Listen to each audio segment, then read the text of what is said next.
Good morning, sir. Good morning.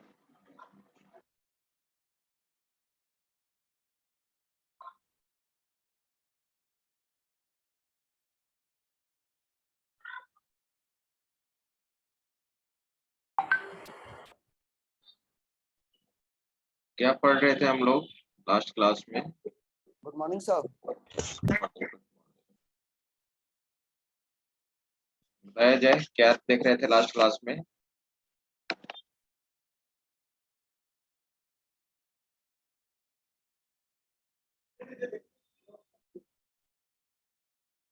Last class में क्या देख रहे थे?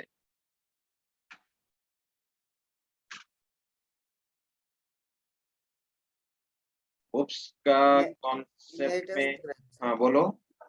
इनहेरिटेंस देख रहे थे सर, इसमें फंक्शन ओवरलोडिंग देख रहे थे सर। फंक्शन ओवरलोडिंग हो चुका था ना? Yes sir. Function overloading this keyword को इम्प्लीमेंट कर दिए थे। Yes sir. ओके, आइए आज हम लोग देख रहे हैं यहाँ पे कंस्ट्रक्टर। ठीक है, तो ध्यान दीजिएगा, यहाँ पे ऑलरेडी लिखने का जरूरत नहीं है, मैं बस उसको इम्प्लीमेंट करके दिखा दूंगा। मैं यहाँ पे ऑलरेडी जो नोट्स मैंने आपको शेयर किया है उस नोट से मैं थ्योरी को समझा देता हूँ। ठीक है, तो सबसे पहले हम लोग चलते हैं।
देखिए, यही है हमारा कंस्ट्रक्टर। मेथड ओवरलोडिंग हम लोग लास्ट क्लास में पढ़े थे। अब यहाँ पर देखना है कंस्ट्रक्टर क्या होता है। सबसे पहले प्लस पॉइंट ये है कि आप ऑलरेडी सी प्लस प्लस पढ़ चुके हैं। कंस्ट्रक्टर आपके लिए कोई नया टर्म नहीं है, बस मुझे देखना है कि जावा में आप इसको इम्प्लीमेंट कैसे करेंगे। ठीक है, आप जानते हो कि कंस्ट्रक्टर एक प्रकार का एक ऐसा मेथड है, ठीक है, जो क्लास नेम से डिफाइन होता है। Constructor must be defined with class name. Class में जो क्लास नेम होगा उसी नाम से कंस्ट्रक्टर हमारा क्या होता है, डिफाइन होता है। ओके, और आप ये भी जानते हैं कि कंस्ट्रक्टर हमारा ऑटोमेटिकली एग्जीक्यूट करता है। जैसे ऑब्जेक्ट क्रिएट करेंगे कंस्ट्रक्टर हमारा एग्जीक्यूट कर जाएगा। जैसे ही क्लास का आप ऑब्जेक्ट बनाएंगे कंस्ट्रक्टर ऑटोमेटिकली एग्जीक्यूट कर जाएगा। राइट, ठीक है। जबकि मेथड को ऑब्जेक्ट बनाने के बाद मेथड को क्या करना पड़ता है, ऑब्जेक्ट के द्वारा कॉल करना पड़ता है। लेकिन कंस्ट्रक्टर में ऐसा कुछ नहीं होता है। ठीक है, कंस्ट्रक्टर मेनली यूज करते हैं हम लोग मेंबर वेरिएबल को इनिशियलाइज करने के लिए ड्यूरिंग क्रिएशन ऑफ ऑब्जेक्ट। हम चाहते हैं कि जैसे ही क्लास का ऑब्जेक्ट बने मेंबर वेरिएबल हमारा क्या हो, इनिशियलाइज हो। तो कंस्ट्रक्टर के थ्रू आप अपने मेंबर्स वेरिएबल्स को क्या कर सकते हैं, इनिशियलाइज कर सकते हैं।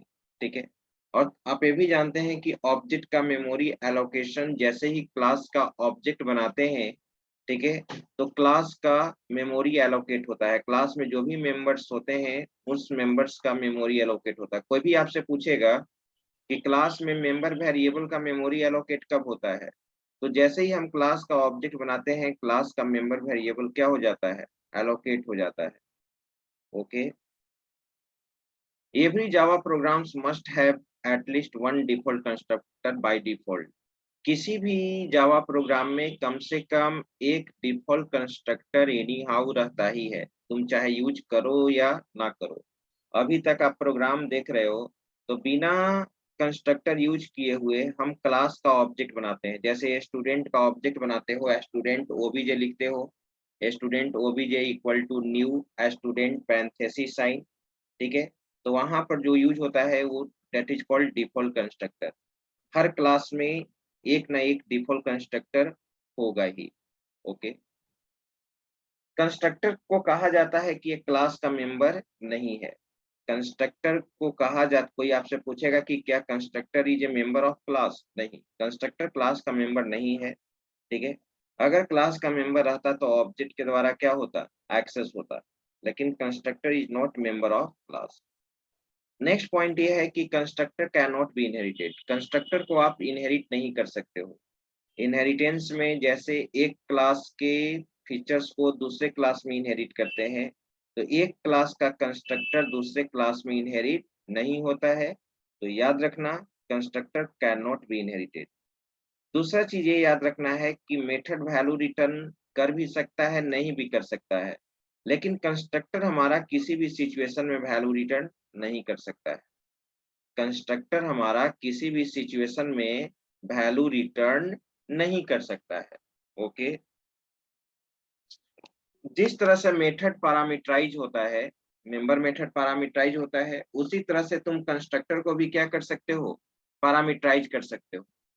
कंस्ट्रक्टर को भी आप पैरामीटराइज कर सकते हैं। ओके, तो याद रखना, constructor can be parameterize. Constructor को पैरामीटराइज होने के कारण कंस्ट्रक्टर को हम लोग क्या करते हैं, ओवरलोड कर सकते हैं।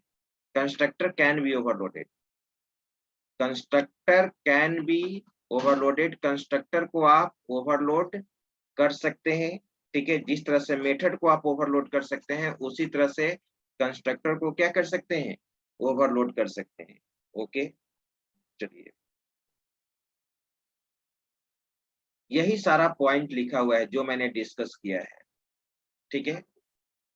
अगर अब तुमसे कोई भी पूछे जो भी मैंने पॉइंट डिस्कस किया, आप जानते हो मेंबर मेथड ऑलरेडी पढ़ चुके हो, तो कोई भी तुमसे इंटरव्यू में भी क्वेश्चन पूछ सकता है कि what is similarities and difference of constructor and method. Constructor और मेंबर मेथड में डिफरेंस क्या है और दोनों में सिमिलरिटीज क्या है। तो सबसे पहले कौन बताएंगे, सिमिलरिटीज बताना है कि मेंबर मेथड और कंस्ट्रक्टर में क्या सिमिलरिटीज है, बताइए।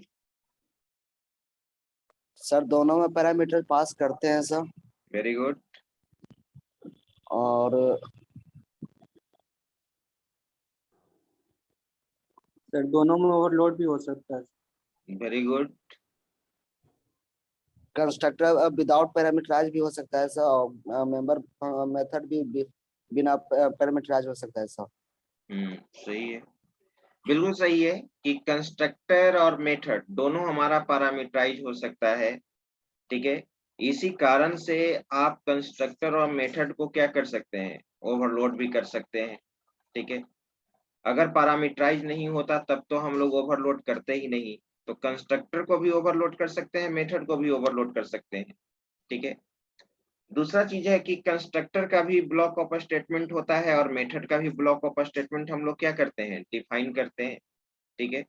कंस्ट्रक्टर के अंदर भी ब्लॉक ऑफ स्टेटमेंट डिफाइन करते हैं और मेंबर मेथड के अंदर भी ब्लॉक ऑफ स्टेटमेंट क्या करते हैं, डिफाइन करते हैं, ठीक है। दोनों कंस्ट्रक्टर के अंदर डिफाइन होता है, मेथड भी कंस्ट्रक्टर के अंदर डिफाइन, मेंबर मेथड भी कंस्ट्रक्टर के अंदर डिफाइंड होता है, और कंस्ट्रक्टर भी किसके अंदर डिफाइन होता है, क्लास के अंदर डिफाइन होता है। ओके, अब डिफरेंस बताइए कोई दूसरे स्टूडेंट, डिफरेंस बताया जाए। Sir, constructor can be overloaded, method cannot be overloaded. Constructor Constructor can have parameterized structure बिल्कुल गलत है, can be sir overloaded or method cannot be overloaded. But ऐसे ही कुछ बोलते जा रहे हो। अभी जस्ट समान बताया गया डिप में थी सिमिलरिटीज में कि कंस्ट्रक्टर को भी ओवरलोड कर सकते हैं, मेथड को भी ओवरलोड कर सकते हो, क्या आप सुन नहीं रहे थे? सर यही तो बोल रहे हैं सर, कंस्ट्रक्टर सर ओवरलोडेड क्या और मेथड कंस्ट्रक्टर? कंस्ट्रक्टर को सर ओवरलोड कर सकते हैं सर। कंस्ट्रक्टर भी सर ओवरलोड हो सकता है, ओवरलोडेड कर सकते मेथड हैं भी सर, और ओवरलोड होता कंस्ट्रक्टर में है। सर मेथड भी ओवरलोडेड होता है। मेथड ओवरलोडिंग लास्ट क्लास में भी पढ़े हो, भूल गए? मेथड को भी ओवरलोड कर सकते हैं, कंस्ट्रक्टर को भी ओवरलोड कर सकते हैं। ये तो सिमिलरिटीज है, मैं तो डिफरेंस पूछ रहा हूँ। बोले सर। नहीं नहीं, और कोई दूसरे स्टूडेंट?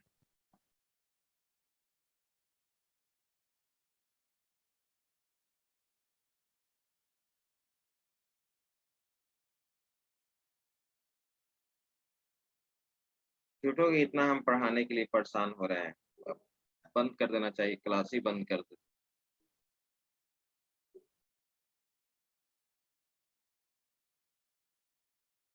तुम ऑलरेडी C++ पढ़े हो और कोई तुमसे पूछेगा कि कंस्ट्रक्टर और मेथड में क्या डिफरेंस है, ये नहीं बता पाओगे, यानी किसी भी तरह से पढ़ाई पे कोई फोकस है ही नहीं, बिल्कुल नहीं। खाली पढ़ा दीजिए सर, पढ़ा दीजिए सर, कुछ नहीं हुआ है तो क्या पढ़ने से क्या फायदा जब पढ़ाए और उसको आप गेन नहीं किए। बताओ जी, बताओ, तुम बताओ। सर कंस्ट्रक्टर कोई भी वैल्यू रिटर्न नहीं करता है सर, जबकि मेथड वैल्यू रिटर्न करता है sir. Very good. Constructor class का मेंबर फंक्शन नहीं होता है, जबकि मेरा मेथड क्लास का मेंबर फंक्शन होता है। Very good. जब हम क्लास का ऑब्जेक्ट बनाते हैं सर, उसी टाइम मेरा कंस्ट्रक्टर कॉल हो जाता है सर, जबकि हम मेथड को ऑब्जेक्ट के द्वारा कॉल करते हैं सर। वेरी गुड, बिल्कुल सही बताया आपने। ठीक है, ये सब डिफरेंस भूलने वाला है। फर्स्ट डिफरेंस यही है कि कंस्ट्रक्टर ऑटोमेटिकली एग्जीक्यूट करता है, ठीक है, जबकि मेथड ऑटोमेटिकली एग्जीक्यूट नहीं करता है, ऑब्जेक्ट के द्वारा उसको कॉल करना पड़ता है। कंस्ट्रक्टर किसी भी सिचुएशन में वैल्यू रिटर्न नहीं करता है, जबकि मेथड वैल्यू रिटर्न कर भी सकता है, नहीं भी कर सकता है। थर्ड, मैंने बताया कि कंस्ट्रक्टर को इनहेरिट नहीं कर सकते हो, जबकि मेथड को इनहेरिट कर सकते हो। फोर्थ है कि constructor is not member of class while member method is a member of class. ठीक है, यही 4 डिफरेंस तो आपको बताना था, और बाकी तो सिमिलरिटीज है कि कंस्ट्रक्टर को भी ओवरलोड किया जा सकता है, मेथड को भी ओवरलोड किया जा सकता है, कंस्ट्रक्टर भी पैरामीटराइज हो सकता है, मेथड भी पैरामीटराइज हो सकता है।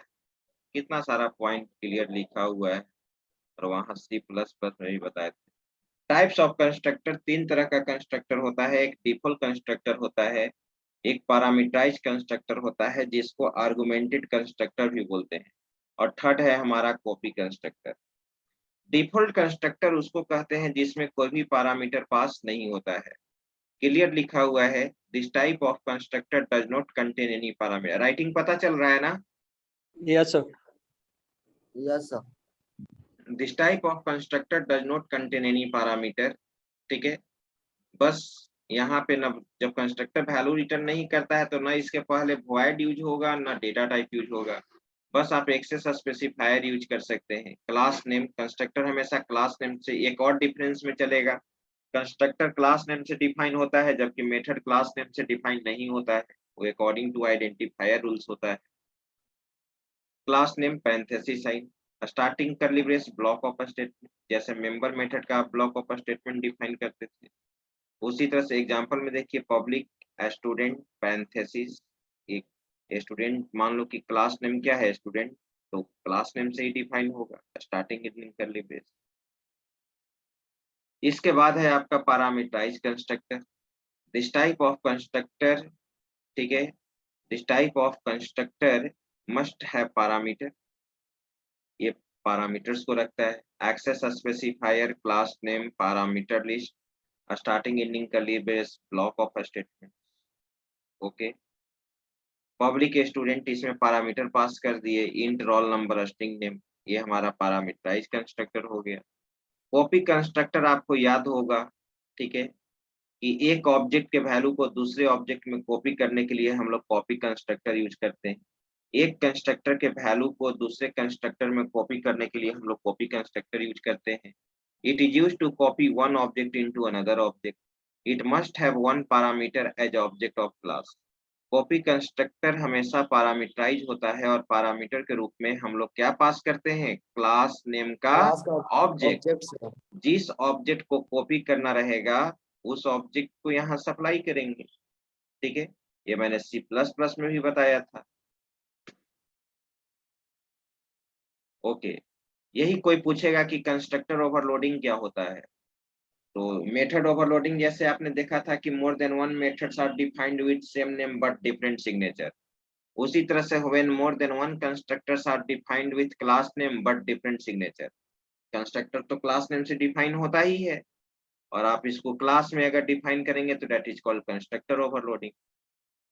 अब यहाँ पे आ जाइए, difference between constructor and member method. ठीक है, कंस्ट्रक्टर और मेथड, तो कंस्ट्रक्टर और मेथड में क्या डिफरेंस है, वही चीज जो है क्या लिखा हुआ, it does not return any value, it may or may not be return value.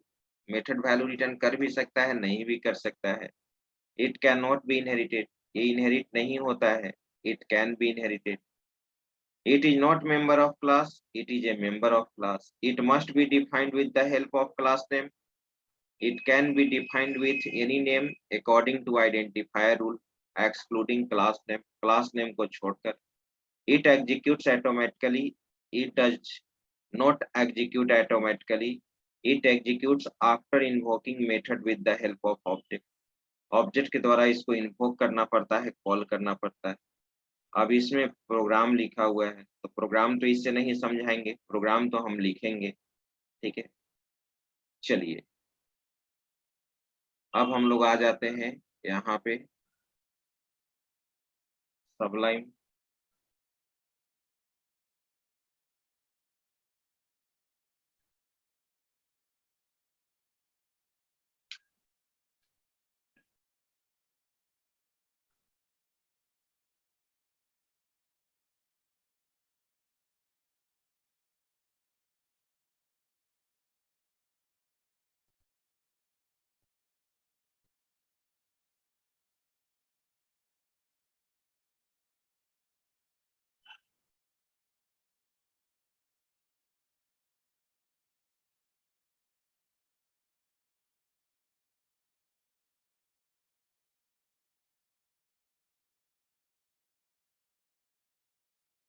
मैंने प्रोग्राम का नाम दिया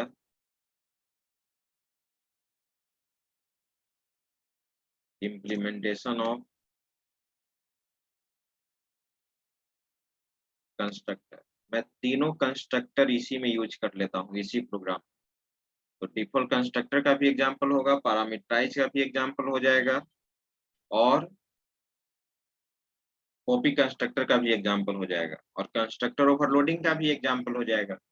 जब किसी भी क्लास में मोर देन वन कंस्ट्रक्टर डिफाइन हो तो कंस्ट्रक्टर ओवरलोडिंग कहलाता है। Class employ starting curly brace, okay, ऊपर में मैं पैकेज इंपोर्ट कर देता हूँ, इंपोर्ट जावा डॉट आयो डॉट स्टार, इसको सेव कर लेते हैं, कंट्रोल एस। आप अपने फोल्डर में चलिए, BSCIT 30 जावा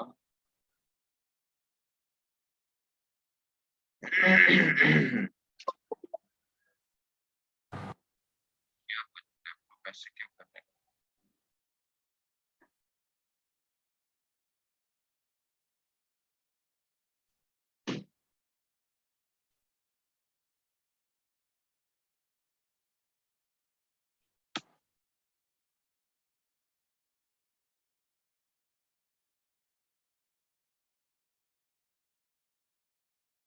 तो हम लोग नाम दे दिए, नाम में हम दे देते हैं यहाँ पे, आवाज मिल रहा है?